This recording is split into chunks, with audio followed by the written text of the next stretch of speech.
뉴스의 흐름, 사안의 맥을 짚어보는 쇼맥뉴스 시간입니다. 오늘 주제는 뭘까요? 묻지도 않고 따지지도 않고 오케이.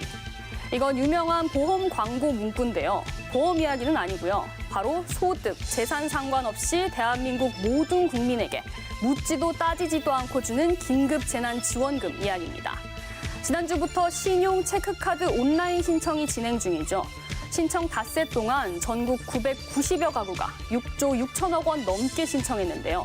온라인 신청이 익숙하지 않은 분들, 오늘부터는 오프라인에서도 신청이 가능합니다.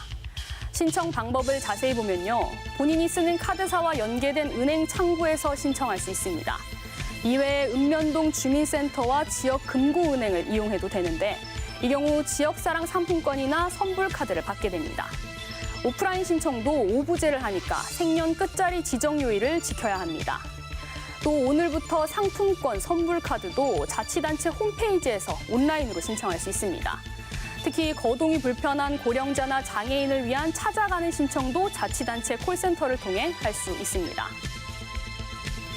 그렇다면 신청할 때 가장 고민되는 것, 바로 수령 방식인데요. 지급수단은 하나만 정해야 하기 때문에 신용 체크카드와 지역 상품권, 그리고 선불카드 중 어떤 게 나에게 유리한지 꼼꼼히 따져봐야 하는데요. 먼저 가장 간편한 건 신용 체크카드입니다.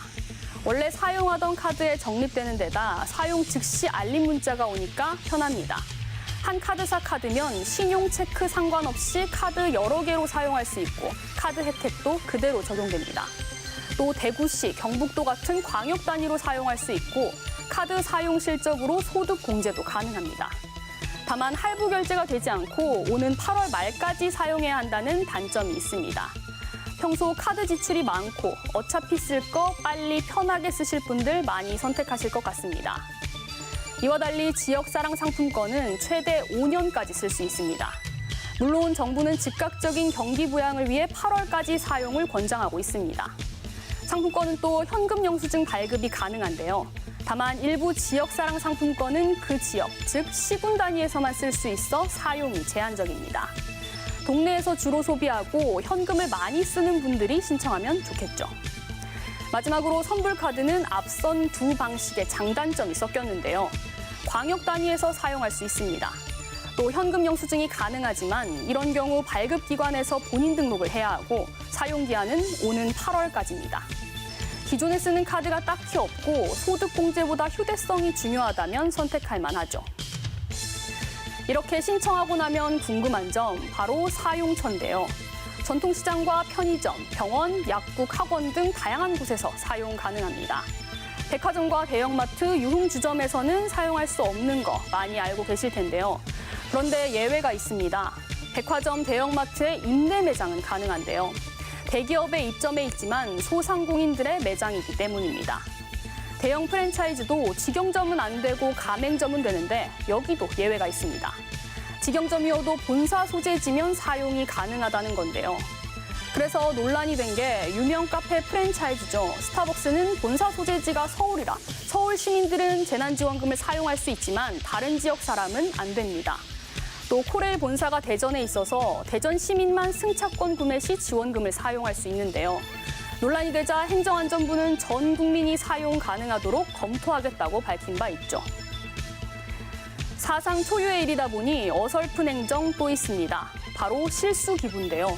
온라인 신청 페이지에서 버튼을 잘못 눌러 실수로 기부한 사례가 잇따르자 행안부는 전액 기부 선택 시 알림창을 띄우도록 했습니다. 또 카드사 콜센터나 주민센터에서 기부를 취소할 수 있도록 했는데요. 물론 자발적인 기부를 원하시는 분들도 있을 겁니다. 기부금은 고용보험기금에 편입돼 코로나19로 실직한 노동자나 무급휴직자 등에게 지원됩니다. 또 기부자에게는 연말정산이나 종합소득세 신고 때 기부액 일부를 세액 공제해주니까 혜택을 꼼꼼히 따져보시기 바랍니다. 그런데 긴급 재난지원금을 악용하는 사례도 나오고 있습니다. 지원금의 본래 목적으로 쓰지 않고 이른바 상품권 깡 같은 개인 거래를 하는 경우인데요. 정부는 중고거래 사이트들과 협조해 관련 검색어를 제한하고 거래 적발 시 회원 자격을 박탈하기로 했습니다.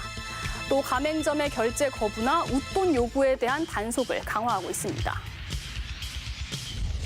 정부는 시도별로 차별 거래 및 부정유통 신고센터를 마련하고 관계 부처 및 자치단체와 협력하여 단속해 나가는 등 단호히 대처해 나가겠습니다.